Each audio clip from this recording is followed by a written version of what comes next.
ये जो गिरफ्तारियां हो रही हैं, या यूं कहूं कि पहले पार्टी छोड़ने पे बात कर लेते हैं, ये दबाव के तहत हो रही, क्योंकि अली जदी साहब का वाकया मुझे बार बार आंखों के सामने आ रहा है। वो भीगी हुई आंखों से कह रहे थे कि गोली मार दे माथे पे अगर छोड़ने की बात कर रहे हैं। कोई दबाव के तहत कराया जा रहा है? देखिए, इरशाद भट्टी साहब बड़े सीनियर आदमी हैं, काबिल एहतराम है हमारे लिए। उनका तजिया जो मैंने अभी सुना, बड़ा एक्यूरेट उन्होंने चीज़ों के ऊपर निशानदेही की, और मुझे भी पर्सनली इन चीज़ों पे शुरू दिन से इख्तलाफ राय रहा। जो अमेरिका के खान साहब ने एक बयानिया बना लिया एब्सोल्यूटली नॉट वाला, खान साहब की बात ठीक थी, अमेरिका की नाजायज बात नहीं माननी चाहिए, लेकिन इस चीज़ को सड़कों में जलसों में शोर भी नहीं डालना चाहिए था। और इसी तरीके से जो मिलिट्री के खिलाफ शुरू किया, हालांकि मैं तो खुद विटनेस हूँ, कहीं अदम एतमाद में मिलिट्री इन्वॉल्व नहीं थी। अच्छा, बिल्कुल अदम एतमाद पीपल्स पार्टी ने की, नून लीग ने की, वो एक्टिव हुए। अच्छा, यानी वो जो कहते हैं कि ये एनआरओ लेकर आए थे और इन्होंने मिली भगत से किया है, इनको एनआरओ 2 मिला, वो नहीं है मामला। देखें वो लीडर ऑफ अपोजिशन तो शहबाज शरीफ बन गए थे, ठीक है ना, और उस वक्त तक तो पूरी मिलिट्री इमरान खान साहब के सपोर्ट पे थी। एक पेज वो पे तो वोट लेके बन गए, जैसे भी बन गए। अच्छा, अब जब बन गए तो फिर उसके बाद उन्हें बर्दाश्त तो करना है, उनके खिलाफ मुकदमा चले, अदालतें इंसाफ करें, लेकिन हम लीडर ऑफ अपोजिशन तो तस्लीम करेंगे। तो खास करके ये स्टाइल अजीब था कि नहीं मैंने हाथ नहीं मिलाने, तो लेकिन फिर मिलिट्री को जो ब्लेम करना शुरू किया ना, मैंने तो ये चौधरी एजाज साहब या सीनियर्स के सामने मैं कहता था कि खान साहब क्या कर रही है, मतलब मिलिट्री का कसूर उसमें कहा था, न्यूट्रल थे वो, और खाम इन्होंने बातें कर करके उनको गुस्सा दिला दिया। लेकिन सरपुर साहब, इमरान खान साहब तो मुतादिद बार कह गए हैं, मुझे बताएंगे, वो कहते हैं तो अदम एतमाद बाजवा साहब लेकर आए थे, उनकी वहां पर आई पॉइंट ऑफ नो रिटर्न पे। जिस तरीके से अब अपना हमारे इमरान रियाज साहब लापता है, तो देखिए, और फिर जो शहीद हो गए बेचारे, ये सारे खान साहब की मोहब्बत में जो डटे रहे, और उधर से मिलिट्री वाले समझते हैं कि हमारा कसूर नहीं, हमें बदनाम किया जा रहा है, और मैं समझता हूं उनका ये क्लेम तो दुरुस्त है, लेकिन जो ज्यादतियां कर रहे हैं वो ज्यादतियां भी गलत हैं।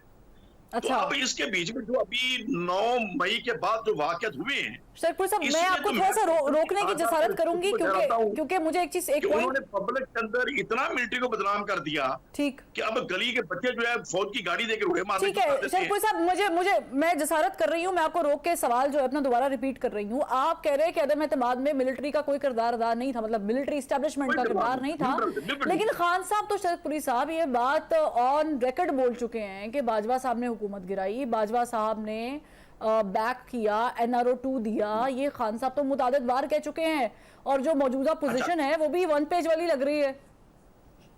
देखें, जब मैंने खुद लाहौर चीफ मिनिस्टर दफ्तर में खान साहब को कहा, एमपी हजरात भी बैठे थे कि सर अलीम खान साहब को मनाना चाहिए, जहांगीर तरीन को मनाना चाहिए, हमें अपने को दोबारा मनाएं, ये हालात खराब हो रही है। कहते नहीं वो तो कहता मुझे चीफ मिनिस्टर बनाएं। अच्छा। मैंने कहा सर वो उसकी अलग ख्वाहिश है, लेकिन हम घर चले जाए, बुजदार साहब आपकी तरफ से 2-4 मिनिस्टर साथ ले ले, मैं साथ चलता हूँ, हम उन्हें मना लेंगे।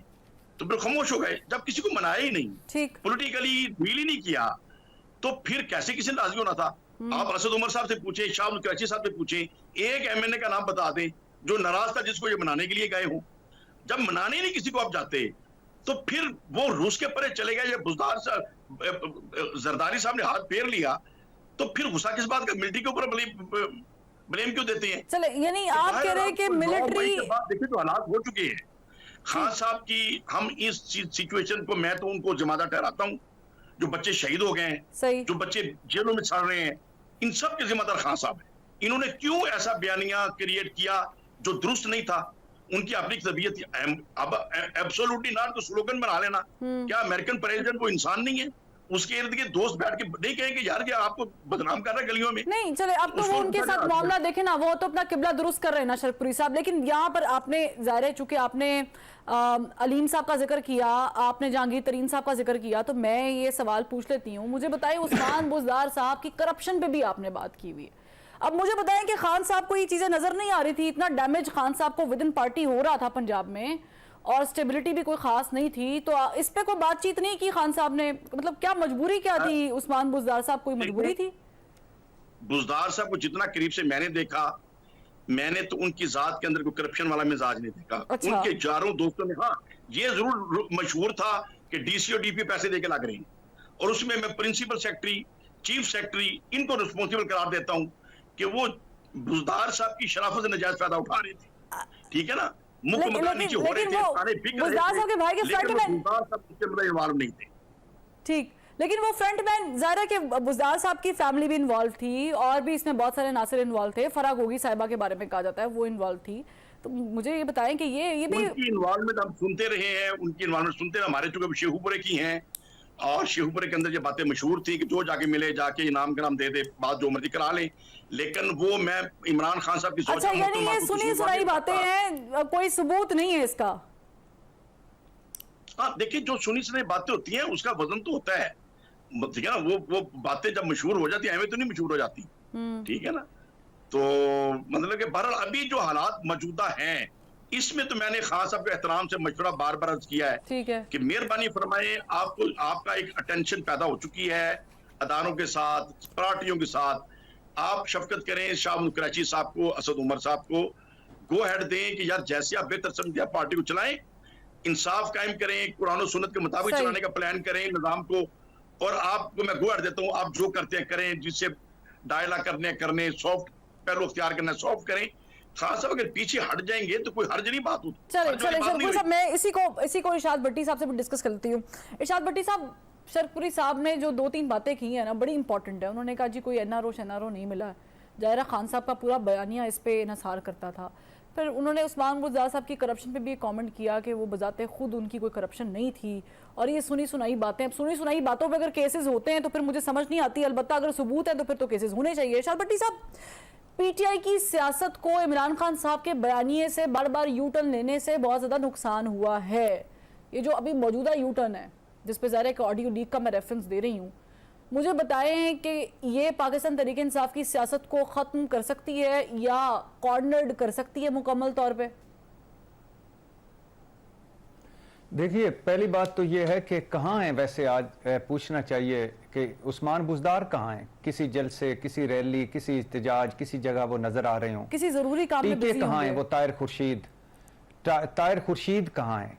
जफर मिर्जा कहाँ हैं? नदीम बाबर कहाँ हैं? रज़ाक दाऊद कहाँ हैं? शहजाद अकबर कहाँ हैं? ये सारे वो लोग थे जो उस वक़्त बड़े इंपॉर्टेंट थे और बड़े बाख्तियार थे। गुज्जर्स कहाँ हैं? मानिकाज कहाँ हैं? बुज़दार कहाँ हैं? तकर्रियों तबादलों पे पैसे लेने वाले कहाँ हैं? और दूसरी बात यह है कि ये इमरान खान साहब को पता था, ये तो पता था कि पंजाब में क्या हो रहा है।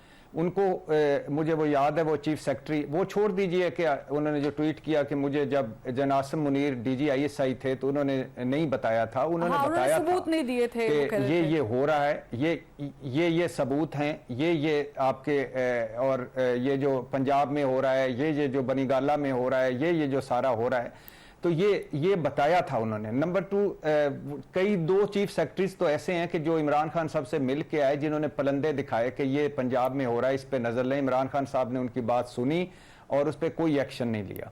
तो वो बिला जो एहतसाब घर से था वो तो नहीं हो सका।